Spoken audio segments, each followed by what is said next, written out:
Hello, कौन? भाई मैं अर्चना बोल रही हूँ। अर्चना, कहाँ हो तुम? बस इतना समझ लो, मैं सेफ हूँ। हो कहाँ तुम?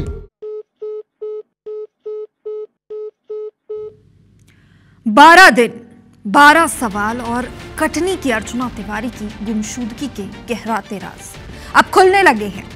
वो ट्रेन का सफर और सर्चिंग ऑपरेशन, सब तार एक एक कर एक दूसरे से जुड़ने लगे हैं। तो चलिए करते हैं अर्चना की तफ्तीश के पन्ने पलटते हैं और हर दावे और हकीकत की जांच करते हैं। नमस्कार, मैं हूं आपके साथ सृष्टि पांडे। अर्चना तिवारी केस पर बड़ा अपडेट आप जानिए, क्योंकि ट्रेन के उस रहस्यमयी सफर की गुत्थी अब सुलझने लगी है। फोन कॉल, टिकट बुकिंग और अब दावा है कि अर्चना जिंदा है और दिल्ली में है। सवाल उठे कि आखिर अब तक जिस पुलिस के हाथ खाली थे, उनके हाथ ऐसा क्या लग गया कि वो कह रही है कि अर्चना को जल्द ढूंढ लिया जाएगा। जवाब है राम सिंह तोमर।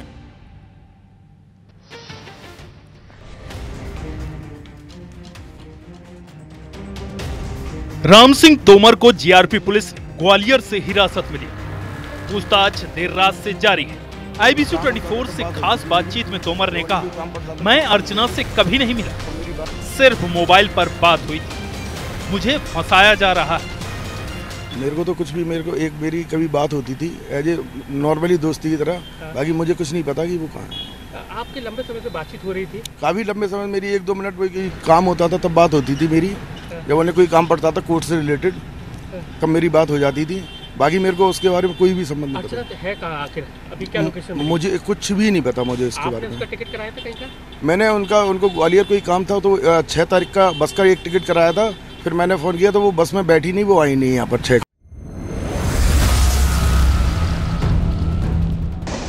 7 अगस्त कटनी की रहने वाली अर्चना तिवारी अचानक गायब हो जाती है। घर वालों के होश उड़ जाते हैं। थाने में शिकायत होती है। कई दिनों तक कोई सुराग नहीं मिलता। पुलिस जांच शुरू करती है। कॉल डिटेल्स खंगाले जाते हैं और वहां सामने आता है एक नाम, राम सिंह तोमर, और यहीं से शक की सुई घूमती है एक पुलिस वाले पर, क्योंकि कॉल डिटेल्स में दोनों के बीच लगातार और लंबी बातचीत के सबूत थे। राम सिंह तोमर और अर्चना के बीच पिछले 6 महीने से बातचीत हो रही थी। तोमर का दावा है कि दोनों की कभी मुलाकात नहीं हुई, लेकिन उसने अर्चना के लिए ट्रेन टिकट जरूर बुक किया था। तो क्या यह टिकट किसी प्लान का हिस्सा था? अब सवाल यह है कि अगर मुलाकात ही नहीं हुई तो फिर टिकट क्यों बुक हुई? और अगर राम सिंह तोमर वाकई निर्दोष है तो आखिर पुलिस उसे क्यों हिरासत में लेकर पूछताछ कर रही है?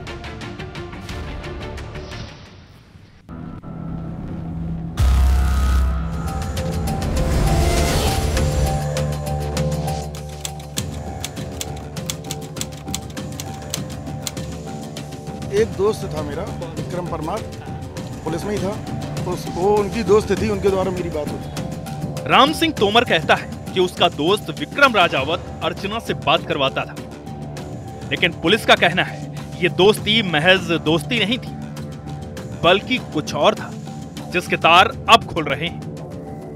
फोन रिकॉर्ड्स में घंटों की बातचीत दर्ज है। क्या ये कोई प्रेम प्रसंग था या फिर ब्लैकमेलिंग का जाल?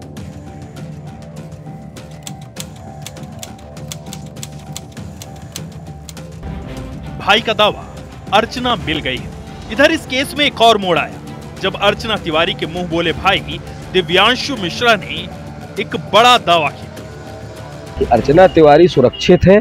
अर्चना तिवारी आज से कल तक पुलिस के पास पहुंच जाएगी। उनका कहना है कि मेरी अर्चना से बात हो गई है, वो सुरक्षित है और उसे लेने ग्वालियर जा रहा हूं। कि अर्चना ने परिवार वालों से बात करी है, बहुत जल्द ही परिवार वालों से मिलने वाली है। अंशु, जिस तरीके से आपकी मुंह बोली बहन थी जो लगातार आपके राखी बांधते आ रही, हर साल बांधते आ रही और रक्षाबंधन के पहले ही वो गायब हो गई थी, क्या अभी क्या सूचना मिली है?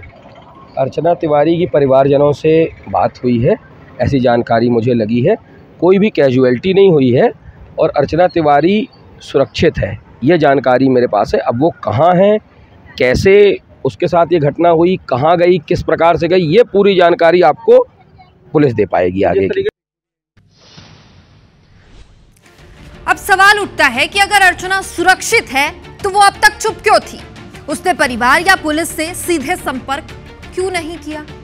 क्या वो किसी दबाव में थी?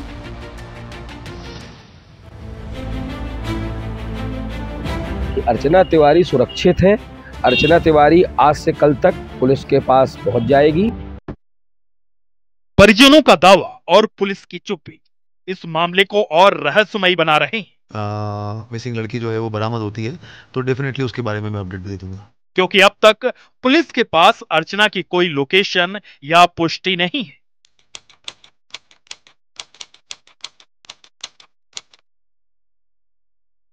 पुलिस की जांच, रेल एसपी का बयान।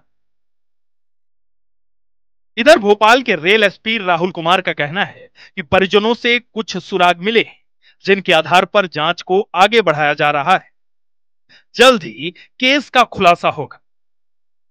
परिजनों से हमारी जो है वो बात हो रही है, मगर एट द सेम टाइम हमारे पास में कुछ क्लूज है, उसमें हम लोगों ने अपनी टीम रवाना करी है। अगर कुछ निकल के आता है और जैसे ही मिसिंग लड़की जो है वो बरामद होती है तो डेफिनेटली उसके बारे में मैं अपडेट दे दूंगा। लेकिन 12 दिन बीत चुके हैं और अब भी ना तो अर्चना की पुष्टि हुई है, ना ही ये साफ हो पाया है कि वो कहां रही थी।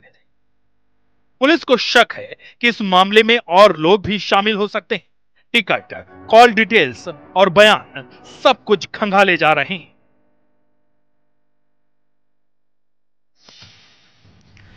तो चलिए अब नजर डालते हैं अब तक की पूरी कहानी के ऊपर।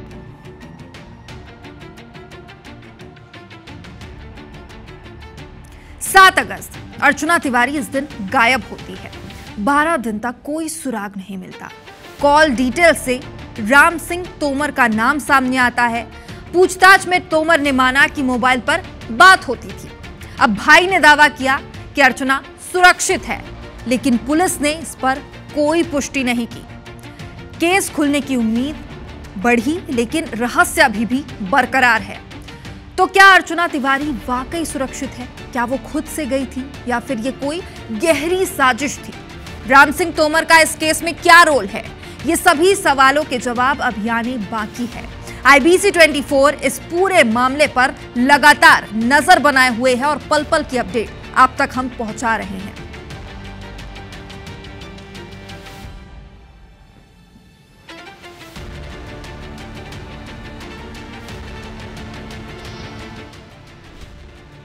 आगे बढ़ते हैं। एक तरह का था, एक जैसी नौकरी, वो उसकी बातों में आ जाती है। दोस्ती होती है, दोस्ती मोहब्बत में बदल जाती है और फिर शादी का वादा किया जाता है। युवती झांसे में आ जाती है, शादी के सपने सजाने लगती है और इसी का फायदा उठाकर वो उसकी असमत को लूटता रहता है। लेकिन जब शादी का वक्त आता है तो वो मुकर जाता है। देखिए लव, सेक्स और धोखे की ये खौफनाक हकीकत।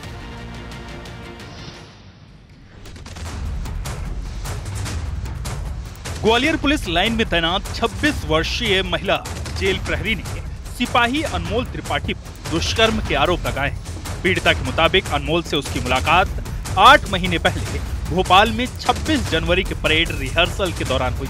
अनमोल ने उसका मोबाइल नंबर लिया और धीरे धीरे ये दोस्ती शादी के वादे तक पहुंची। पीड़िता का कहना है कि 6 अप्रैल को अनमोल ने उसे मिलने बुलाकर पहली बार दुष्कर्म की घटना को अंजाम दिया और फिर शादी का वादा कर 4 महीने तक उसका शारीरिक शोषण करता रहा। 5 अगस्त को जब महिला ने शादी की जिद की तो अनमोल ने न केवल शादी से इनकार किया बल्कि उसे और उसके परिवार को जान से मारने की धमकी। डरी सहमी पीड़िता ने 1 हफ्ते तक चुप्पी साधी, लेकिन बाद में परिवार और पुलिस अधिकारियों को अपनी आप बीती सुनाई। हैरानी की बात यह है कि अनमोल ने अपनी गलती मानने के बजाय भिंड के एक बाबा के पास जाकर पीड़िता से पीछा छुड़ाने की अर्जी लगाई। इधर ग्वालियर में अंधविश्वास ने एक बच्ची की जान ले ली।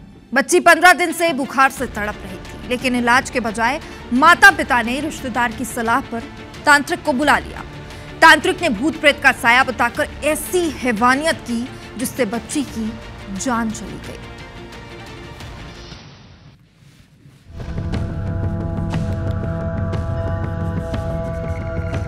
ग्वालियर के खल्लासीपुरा में बुखार से तड़पती मासूम रौनक के साथ तंत्र मंत्र के नाम पर हैवानियत की गई। भूत उतारने के लिए मासूम को डंडे से पीटा गया और गर्म सरिये से दागा गया। नादान दर्द से चीखती रही, लेकिन न तो वहशी तांत्रिक रुका, न ही माता पिता ने उसे रोका। आखिरकार तड़प तड़प कर उसकी मौत हो गई। इसके बाद परिजन और तांत्रिक संगीन गुनाह को छिपाने के लिए चुपचाप अंतिम संस्कार करने की कोशिश में थे, लेकिन पुलिस पहुंच गई। एक अज्ञात व्यक्ति द्वारा मुझे फोन पर सूचना दी गई कि एक 14 साल की बच्ची है, उसको अंतिम संस्कार के लिए ले जा रहे हैं। तो मैं मौके पे पहुंची, वहाँ घर वालों को समझाइश दी मैंने। फिर उसके बाद हम उसको लेके आए हैं, तो उसका पीएम करवाया जा रहा है। पीएम के बाद स्थिति स्पष्ट होगी कि क्या है मामला। जो भी साक्ष्य में जो भी सामने आएगा उसके हिसाब से कार्रवाई की जाएगी। दरअसल सुनील पाल की 14 साल की बेटी रौनक को करीब 15 दिन से बुखार था। उसका इलाज कराने के बजाय परिवार झाड़ फूक के चक्कर में फंस गया। सुनील का रिश्तेदार तांत्रिक को बुला लाया। तांत्रिक का जुल्म रौनक सह नहीं पाई और उसकी जान चली गई। फिलहाल पुलिस पोस्टमार्टम रिपोर्ट का इंतजार कर रही है और फरार तांत्रिक की तलाश की जा रही है। महेंद्र सिंह कुशवाहा, IBC 24, ग्वालियर। रिश्तों की गर्माहट और गांव की सादगी की कहानियां आम हैं, लेकिन इस गांव की मिट्टी में एक ऐसी कहानी दफन थी जिसने रिश्तों की मर्यादा को तार-तार कर दिया। शराब के नशे में युवक को हैवान बना दिया।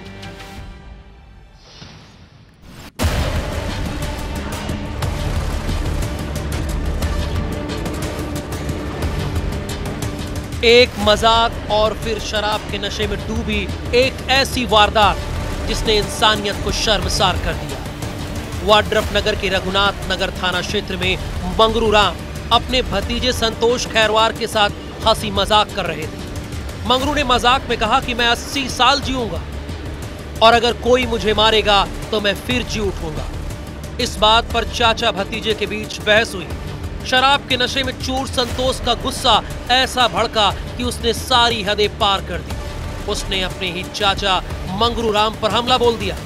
एक झटके में सर धड़ से अलग, सीने से पेट तक शरीर चीर दिया और फिर चेहरे को जलती लकड़ियों से जलाकर पहचान मिटाने की कोशिश की। लेकिन ये दरिंदगी यही नहीं रुकी।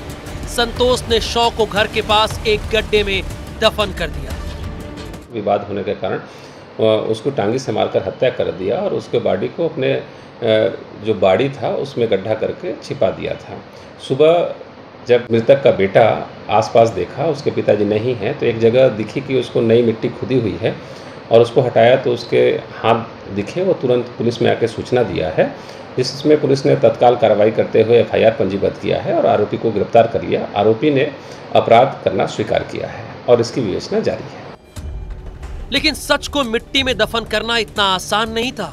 सुबह जब गांव वालों ने ताजी मिट्टी और घसीटने के निशान देखे तो शक की सुई घूमने लगी। मिट्टी हटाने पर एक हाथ दिखाई दिया। मृतक के बेटे जीतलाल ने अपने पिता का हाथ पहचान लिया। गांव वालों ने संतोष से पूछताछ की। पहले तो वो गाली गलौज करता रहा, लेकिन दबाव बढ़ने पर उसने सच उगल दिया।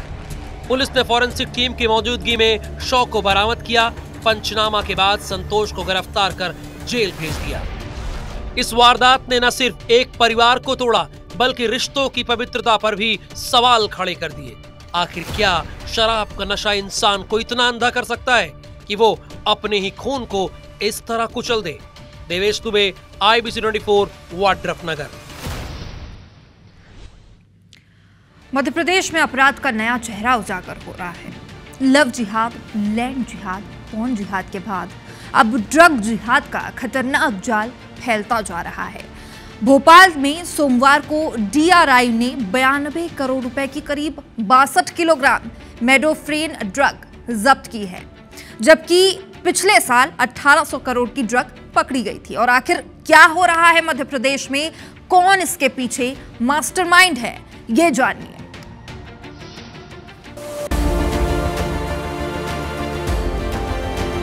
मध्य प्रदेश भारत का दिल अपनी समृद्ध संस्कृति, ऐतिहासिक धरोहर और प्राकृतिक सौंदर्य के लिए जाना जाता है। लेकिन इस खूबसूरत राज्य की शांति को एक खतरनाक साया चुनौती दे रहा है। ड्रग्स का अवैध कारोबार और नशे की फैक्ट्रियां मध्य प्रदेश के लिए एक नई मुसीबत बनकर उभरी है।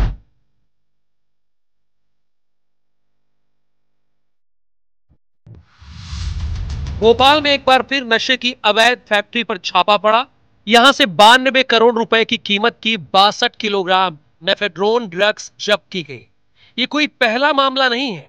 पिछले साल अक्टूबर में भी भोपाल के पास बगरोदा गांव में एक फैक्ट्री से 1814 करोड़ रुपए की ड्रग्स बरामद की गई थी। पिछले एक साल में मध्य प्रदेश में ड्रग्स की तस्करी और अवैध फैक्ट्रियों के मामले तेजी से बढ़े हैं। भोपाल, इंदौर और ग्वालियर जैसे शहरों में ड्रग रैकेट का जाल फैलता जा रहा है। सवाल उठता है कि आखिर ये रैकेट कैसे काम कर रहा है, इसके पीछे कौन लोग हैं और पुलिस इसे क्यों नहीं रोक पा रही। मध्य प्रदेश में नशे की लत का शिकार होने वाले ज्यादातर युवा हैं। स्कूल कॉलेजों के आसपास ड्रग्स की सप्लाई और छोटे छोटे तस्करों का नेटवर्क तेजी से फैल रहा है। लेकिन इस रैकेट की जड़ें इतनी गहरी हैं कि पुलिस के लिए इसे पूरी तरह खत्म करना चुनौती बन गया है। पुलिस और एनसीबी लगातार छापेमारी कर रहे हैं, लेकिन ड्रग्स का कारोबार रुकने का नाम नहीं ले रहा है। एक्सपर्ट्स का मानना है कि इस रैकेट को खत्म करने के लिए सख्त कानून, बेहतर निगरानी और जागरूकता अभियान की जरूरत है। मध्य प्रदेश की खूबसूरती और शांति को बचाने की जिम्मेदारी हम सबकी है। ड्रग्स के इस जाल को तोड़ने के लिए पुलिस, सरकार और समाज को मिलकर काम करना होगा। सवाल ये है कि क्या हम अपने युवाओं को इस नशे के दलदल से बचा पाएंगे। भोपाल से हरप्रीत कौर रीन के साथ ब्यूरो रिपोर्ट, IBC 24। कल जो भोपाल में DRI ने कार्रवाई की, जिसने मेडोफ्रोन बनाने वाली अवैध फैक्ट्री का भंडाफोड़ किया, ये कार्रवाई कैसे की गई, इस पर एक डिटेल रिपोर्ट देखिए।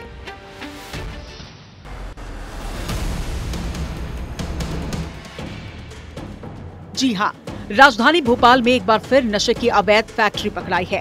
डायरेक्टरेट ऑफ रेवेन्यू इंटेलिजेंस यानी DRI ने 16 अगस्त को ऑपरेशन क्रिस्टल ब्रेक चलाकर इस अवैध ड्रग्स कारखाने का भंडाफोड़ किया और करीब 92 करोड़ रुपए कीमत की 61.2 किलोग्राम मेफ्रेड्रोन MD ड्रग्स जब्त की। साथ ही करीब 541 किलो कच्चा माल जब्त कर गिरोह के 7 प्रमुख सदस्यों को गिरफ्तार किया गया। नशे की फैक्ट्री का संचालन जगदीशपुर इलाके में एक अंतर्राष्ट्रीय ड्रग्स नेटवर्क की ओर से किया जा रहा था। DRI ने मध्य प्रदेश के साथ साथ महाराष्ट्र, गुजरात और उत्तर प्रदेश में भी कई जगहों पर छापेमार कार्रवाई की। जगदीशपुरा जो पहले इस्लामपुरा के नाम से था, उसका ये वही इलाका है देहात का जहां पर 92 करोड़ की MD ड्रग्स पकड़ी गई है। बताया जा रहा है कि ये देखा जा सकता है कि ये एक ऐसा मकान नजर आ रहा है जिसमें लग रहा है कि कोई अभी रहने नहीं आया है। अंडर कंस्ट्रक्शन ये मकान है, लेकिन आपको जानकर हैरानी होगी कि ये मकान नहीं है बल्कि MD ड्रग्स की एक फैक्ट्री है, जिसे एक बार फिर बाहरी राज्य की पुलिस ने पकड़ा है। कानों कान भोपाल पुलिस को इसकी खबर नहीं थी। जगदीशपुरा के रहवासी इलाके में 622 स्क्वायर फीट के मकान पर इस अवैध ड्रग्स फैक्ट्री का संचालन हो रहा था। IBC 24 की टीम ने घटनास्थल पर जाकर पड़ोसियों से बात की। बातचीत में उन्होंने बताया कि इसकी किसी को कानों कान खबर नहीं थी। 1 महीने पहले ही इस घर में रहने के लिए अल्पसंख्यक समुदाय के लोग आए। उन्होंने घर के बाहर एक विक्षिप्त जैसे दिखने वाले शख्स को बैठा दिया था ताकि किसी का ध्यान न जाए। DRI की कार्रवाई के बाद अब भोपाल की देहात पुलिस ने मामले की जांच शुरू की है। हरप्रीत कौर रीन, IBC 24 भोपाल। आगे देखते हैं कुछ और खबरों को। LSD फायर में जबलपुर के नूनसर क्षेत्र में नाबालिग लड़की के साथ दुष्कर्म हुआ। आरोपी ने शादी का झांसा देकर नाबालिग का अपहरण कर उसके साथ रेप की वारदात को अंजाम दिया। पुलिस ने आरोपी को गिरफ्तार किया।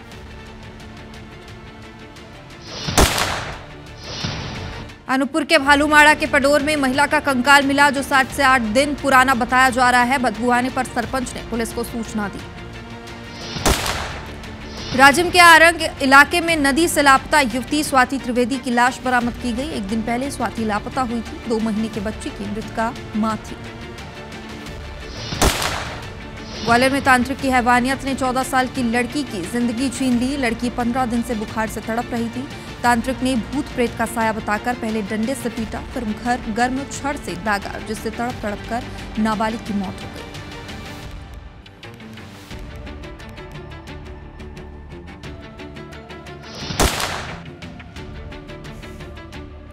कानून नहीं करता किसी को माफ। आज नहीं तो कल हर गुनहगार का होगा पर्दाफाश, क्योंकि LSD में जारी है जंग क्राइम के खिलाफ।